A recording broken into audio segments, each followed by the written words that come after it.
নমস্কার বন্ধুরা, BA food কিচেনে সবাইকে স্বাগত। আজকে আমি বানাবো পটল ভর্তা। তো দুরকমভাবে আমি পটল ভর্তাটা আজকে বানাবো। অনেক রকমভাবেই তো পটল ভর্তা খেয়ে দেখেছেন। এইরকম করে একবার পটল ভর্তা বানিয়ে খেয়ে দেখবেন, খেতে কিন্তু গরম ভাতে একেবারে জমে যাবে। পটল ভর্তা বানানোর জন্য এখানে আমি নিয়ে নিয়েছি পটল। তো এখানে আমি 5টা পটল নিয়ে ভালো করে ধুয়ে পরিষ্কার করে নিয়েছি। তারপর আমি এখানে একটা শিকের সাহায্যে এইভাবে গেঁথে নিচ্ছি, যাতে এগুলো পুড়োতে সুবিধা হয়। আপনাদের কাছে এরকম যদি শিক না থাকে তাহলে আপনারা যে কোনো জালির সাহায্যে এইভাবে পুড়িয়ে নিতে পারেন।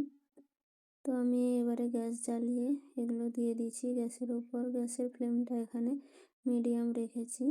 তারপর এগুলোকে উল্টে পাল্টে আমি পুড়িয়ে নেব ভালো করে। তো গ্যাসের ফ্লেমটা কিন্তু একটু বাড়ানো চলবে না, তাহলে উপরটা কালো হয়ে যাবে কিন্তু ভিতরটা কাঁচা রয়ে যাবে। তো গ্যাসের ফ্লেমটা এখানে মিডিয়াম রেখে উল্টে পাল্টে এগুলোকে পুড়িয়ে নিতে হবে আস্তে আস্তে। আর এর ভিতর থেকে দানাগুলো কিন্তু ফেটে যেতে পারে, ফাটতে পারে, তো এগুলো একটু সাবধানে এটা পুড়িয়ে নিতে হবে। তো দেখুন আমার পুরানো হয়ে গেছে। এবারে গ্যাসের ফ্লেমটা এখানে বন্ধ করে দিয়েছি। এবারে আমি এগুলো নামিয়ে নিয়েছি একটা পাত্রে। এবারে জল দিয়ে এগুলোকে আমি কিছুক্ষণ ঠান্ডা হতে দেবো। তারপর হাত দিয়ে এগুলোকে ভালো করে ছাড়িয়ে নেব। তো এখানে যেখানে কালো কালো হয়ে গেছে সেগুলো না আমি ভালো করে এখানে খোসাটা ছাড়িয়ে নেব। তো জলের দিয়ে দিলে এগুলো কিন্তু ভালোভাবে এগুলো ছাড়ানো হয়ে যাবে। তো এগুলো ছাড়িয়ে আমি ভালো করে পরিষ্কার করে নেব। তারপর এর মধ্যে থেকে যে জলটা থাকে সেই জলটা আমি এখানে হাতের সাহায্যে ভালো করে চিপে বার করে নেব। এবার একটা মিক্সির জার নিয়েছি, তাতে আমি দিয়ে দিচ্ছি। তো মিক্সিতে আমি একবার এভাবে ঘুরিয়ে নিয়েছি, যাতে এটা সময়টা কম লাগে। হাতেও করে নিতে পারেন, তা হাতে মিক্স করতে কিন্তু অনেকটা টাইম লাগবে। তো তার জন্য আমি এখানে মিক্সিতে 2বার ঘুরিয়ে নিয়েছি, এরকম হয়েছে। এবারে একটা এখানে প্যান বসিয়ে দিয়েছি, গ্যাসের ফ্লেম এখানে মিডিয়াম রেখেছি। তারপর দিয়ে দিচ্ছি এখানে সামান্য পরিমাণে সরষের তেল।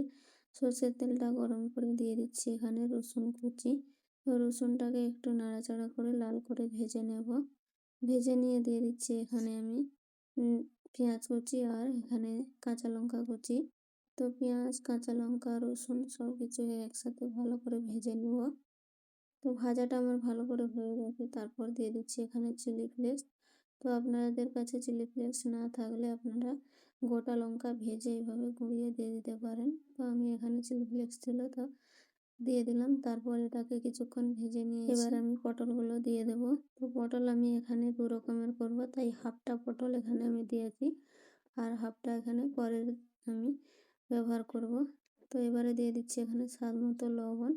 তারপর এটাকে একটু গ্যাসের ফ্লেম হাই করে একটু নাড়াচাড়া করে নেব। ভালো করে এখানে মিশিয়ে নিচ্ছি সব কিছুকে। এবারে আমি এটাকে নামিয়ে নেব। ভর্তাটা আমার বানানো হয়ে গেছে। তো আমি এখানে আর ভর্তায় কিন্তু কাঁচা সরষের তেল দিলাম না, এটা সব কিছু ভাজা ভাজাই রেখেছি। তো এইভাবেই আমি নামিয়ে নেব। তারপর আরেক রকম ভর্তা বানানোর জন্য এখানে নিয়ে নিয়েছি পেঁয়াজ কুচি, লবণ আর 2টো কাঁচা লঙ্কা। তো আমি এখানে সব কিছু কাঁচাই নিয়েছি। এবারে আমি এখানে লঙ্কাটাকে প্রথমে লবণ দিয়ে ভালো করে মেখে নিয়ে পেঁয়াজের সাথে ভালো করে মেখে নেব। তারপর দিয়ে দেবো এখানে কাঁচা সরষের তেল। সরষের তেলটা দিয়েও ভালো করে আমি এখানে মেখে নিচ্ছি। এবারে যে বাকি পটলটা ছিল সেই পটলটাও আমি এখানে দিয়ে দিচ্ছি।